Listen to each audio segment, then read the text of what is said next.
चलिए आज की इस वीडियो में हम अवतल दर्पण के द्वारा बना प्रतिबिंब कैसा होता है, वास्तविक होता है या काल्पनिक, एक ही वीडियो में समझने वाले हैं। ठीक है, और ट्रिक के माध्यम से समझेंगे ताकि आपको पूरे अच्छे तरीके से समझ आए। तो यहाँ पर हम क्या करते हैं, एक पहले अवतल दर्पण बना लेते हैं। ये देख लीजिए अवतल दर्पण है जिसका एक भाग हम पहले कलई कर देते हैं। ये क्या हो गया, अवतल दर्पण हम बना दिए। और इसमें एक मुख्य अक्ष खींच लेते हैं। मुख्य अक्ष या प्रधान अक्ष किसको बोलते हैं, तो दर्पण से वक्रता केंद्र, दर्पण के ध्रुव से वक्रता केंद्र के बीच के दूरी को बोला जाता है मुख्य अक्ष। तो यहाँ पर जो दर्पण के मध्य बिंदु होगा उसको बोला जाता है P यानी ध्रुव। ठीक है, उसके बाद यहाँ पर क्या होगा, F होगा यानी फोकस दूरी।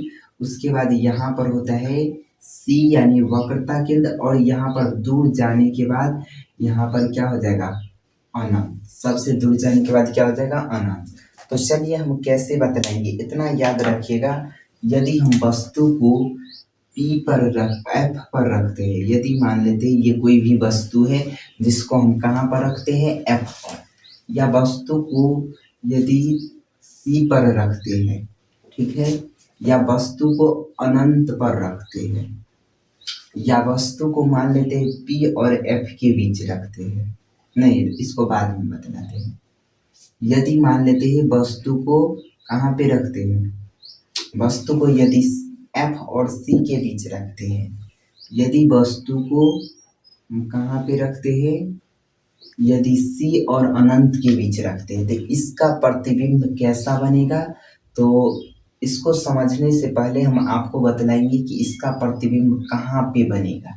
ठीक है, तो अब ये बात जान लीजिए कि अगर वस्तु को हम कहाँ पे रखते हैं, P और F के बीच रखते हैं, तो इसका प्रतिबिंब कहाँ पे बनेगा, तो इसका प्रतिबिंब बनेगा पीछे, दर्पण के पीछे बनेगा। कहाँ पर बनेगा, पीछे, दर्पण के कहाँ बनेगा, पीछे। ठीक है, और जब दर्पण के पीछे बनेगा तो इसके द्वारा बनाया गया प्रतिबिंब कैसा होगा, काल्पनिक होगा।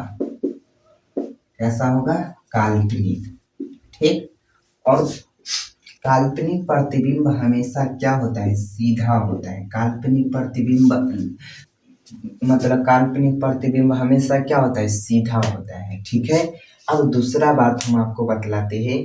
अगर वस्तु को हम दर्पण के यानी ध्रुव पर रखते हैं, यहाँ पर भी रखेंगे तो इसका प्रतिबिंब कैसा, यहीं पे बनेगा, लेकिन प्रतिबिंब कैसा होगा, काल्पनिक होगा। जब काल्पनिक होगा तो सीधा होगा।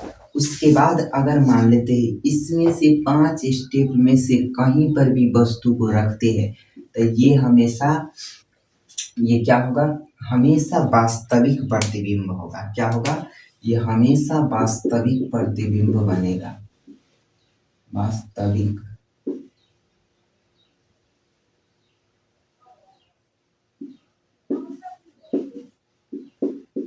समझ में आ गया, हम क्या बतलाए, फिर से सुन लीजिए। अगर वस्तु को हम ये कहीं पर भी रखते हैं, जैसे में मान लेते हैं F पर रखते हैं, C पर रखते हैं, या अनंत पर रखते हैं, F और C के बीच रखते हैं, यानी उसके बाद C और अनंत के बीच रखते हैं, फिर भी इसका प्रतिबिंब कैसा बनेगा, वास्तविक बनेगा।